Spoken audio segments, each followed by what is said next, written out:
Hello, my name is Mike Hurst from Hill Farm. Today we have in front of us a Japanese weeping maple, and I'm going to tell you how to water and how to fertilize it. When we fertilize our plants, we usually fertilize them about once or twice a year. The first time is just to make sure that it's the right color, and the second time is for next year's growth. The reason that we are concerned about fertilizing for next year's growth is that the Japanese maple is considered to be a determinate plant. A determinate plant means that each and every year that when it grows out, there's a determinate amount of leaves and stem that can be formed. And that the determined amount of leaves and stem formed is determined by last year's growing season. If the growing season from last year was a good growing season, the plant makes many new leaves and stem parts for the next year. And those leaves and stem are stored in the bud. So when the bud forms, it's very important that it has enough water and enough fertilizer in the system of the plant to make lots of new parts for next year.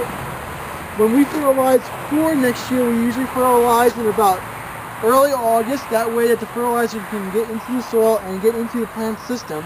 Because in about late August and into the fall time is when the buds start to form.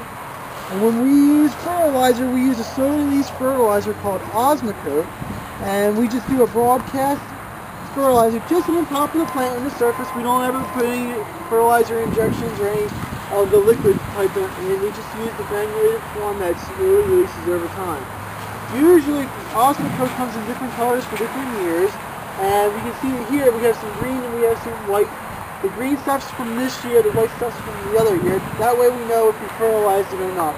And when we fertilize, this is just an example of some Osmocote, we just pour it in our hand and we just do a light broadcast just over the top. Kind of like that, just making sure that there's enough fertilizer on there for it to last most of the year.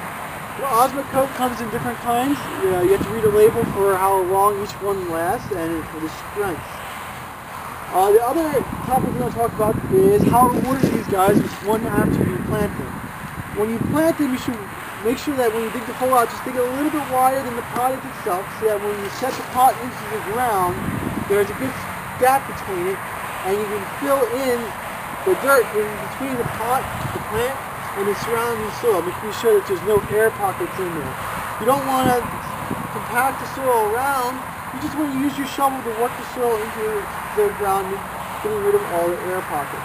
After that, give it some water. That way it settles nicely. And after planting, make sure you go back and keep the ball moist. It's important to keep the ball moist, not overly wet or overly dry. If it's overly wet, there is no oxygen that gets into the soil, and then the root starts to rot and it dies. The whole plant dies. If it's too dry, the roots no longer grow and the plant wilts, and roots don't have cuticles on them, so once they dry out, they're toasted. So just make sure that keep it moist, and the plant should do fine.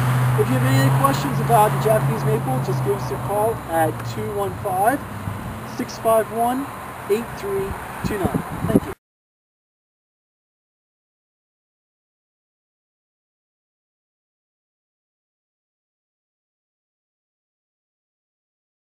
Nursery and greenhouse laying operations on Route 313 in Fountainville.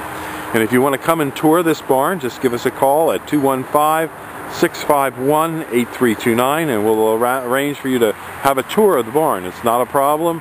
We don't mind letting people come and take a look at it. You know, it's an old historic structure and it's available for you to view and come and walk through. And while you're here, you can look at our trees, plants, and shrubs that you can see at our nursery. We grow thousands of trees, plants, and shrubs here on Route 313. We have greenhouses, and we also have an old pig pen. That's our office now, is an old pig pen. So you can come to the farm on Route 313 and get a farm tour. Anytime, just call us at 215-651-8329. Bye-bye.